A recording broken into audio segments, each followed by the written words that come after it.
Room rent. Room rent मध्ये कसं असतं की ज्यावेळेस आपण पॉलिसीज घेतो त्या टायमाला आपल्याला रूम रेंटचं लिमिट असतात. बरोबर. तर सर्वात महत्त्वाचं म्हणजे कसं आहे की आपण मेडिक्लेम कशासाठी घेतो, तर आपल्याला आपल्या पेशंटची व्यवस्थित ट्रीटमेंट करता यावी, व्यवस्थित काळजी घेता यावी, चांगल्या प्रकारे आपण ट्रीटमेंट घेऊ शकतो म्हणून आपण मेडिक्लेम घेतो. तर मेडिक्लेम मध्ये आपल्याला यासाठी काय हवं की आपल्याला व्यवस्थित फॅसिलिटी मिळाली पाहिजे असं आपलं मेडिक्लेम असलं पाहिजे.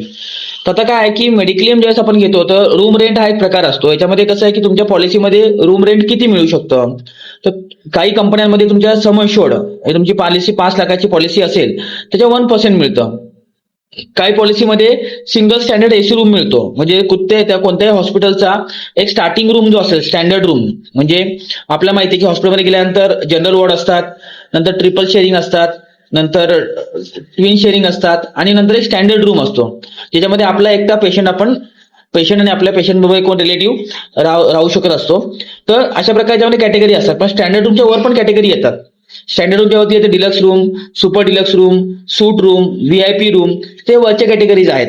तर होतं काय की स्टँडर्ड रूम हॉस्पिटलमध्ये गेल्यानंतर काही एक नेमके रूम असतात स्टँडर्ड रूम, त्याच्यावरती काही डिलक्स रूम, सुपर डिलक्स, या सगळ्या वरच्या कॅटेगरीज आहेत. तर होतं काय की ज्यावेळेस आपण हॉस्पिटलमध्ये ऍडमिट व्हायला जातो त्यावेळेस लक्षात येतं की अरे स्टँडर्ड रूम अवेलेबल नाहीये, आपल्या पॉलिसी नियमाप्रमाणे आपल्याला स्टँडर्ड रूम अवेलेबल आहे. तर मग आपल्याला काय करावं लागतं, आपल्याला थोडं कॉम्प्रोमाइज करावं लागतं आणि आपल्याला ट्विन शेअरिंग मध्ये यावं लागतं किंवा ट्रिपल शेअरिंग मध्ये यावं लागतं. कधी कधी जनरल वॉर्डमध्ये पण यावं लागतं समजा अवेलेबिलिटी नसेल तर. मग त्या केसमध्ये आपल्या पेशंटचे एवढे हाल होतात, पेशंट बरोबर जो थांबणारा व्यक्ती त्याची पण प्रॉब्लेम्स तयार होतात है ना.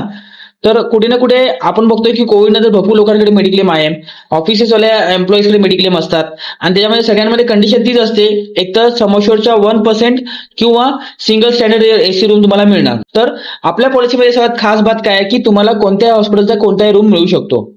तुम्ही कोणत्याही नर्सिंग होम मध्ये गेलात की तुम्हाला असं वाटलं की बाबा मला माझ्या फॅमिली मेंबरसाठी डिलक्स रूम घ्यायचा आहे तर तुम्ही घेऊ शकता, कारण की तुम्हाला कसं आहे की थोडं अम्युनिटीज फॅसिलिटीज व्यवस्थित मिळतात त्यामध्ये. त्याचबरोबर तुम्ही हिंदुजामध्ये गेलात, कोकिळाबेनमध्ये गेलात, रहेजामध्ये गेलात, कुठेही गेलात तर तुम्हाला समजा जे स्टँडर्ड रूम अवेलेबल नसेल तर तुम्ही वरच्या कॅटेगरीचा रूम घेऊ शकता, तुम्हाला तिथे विचार करायची गरज नाहीये. भरपूर वेळेस कसं असतं की नॉर्मल पॉलिसीमध्ये अगर समजा नसेल तर लोक काय करतात, डाऊनग्रेडला येत नाहीत, ते अपग्रेडला जातात. पण मग जो काही डिफरन्स अमाऊंट असेल तो त्यांना क्लेमच्या वेळेस पे करायला लागतो. समजा अगर 3 लाखाचा क्लेम आला तर 3 लाखामध्ये कमीत कमी नाही म्हटलं तरी 50 ते 60 हजार रुपये किंवा 1 लाख रुपये त्या व्यक्तीला भरावे लागतात आणि मग त्यामुळे आपल्या पॉकेटवरती बर्डन येतं. त्यामुळे सर्वात महत्वाचं म्हणजे रूम रेंट लिमिट हे आपल्या पॉलिसीमध्ये असं आहे की तुम्ही कोणत्याही हॉस्पिटलचा कोणताही रूम घेऊ शकता. त्याला आपण म्हणतो एनी रूम फॅसिलिटी आपल्या ह्या प्लॅन मध्ये अवेलेबल आहे. One of the best plan हे आहे आणि याच्यामध्ये अशा प्रकारचे फीचर असल्यामुळे याचं हे युनिकनेस वाढवतं.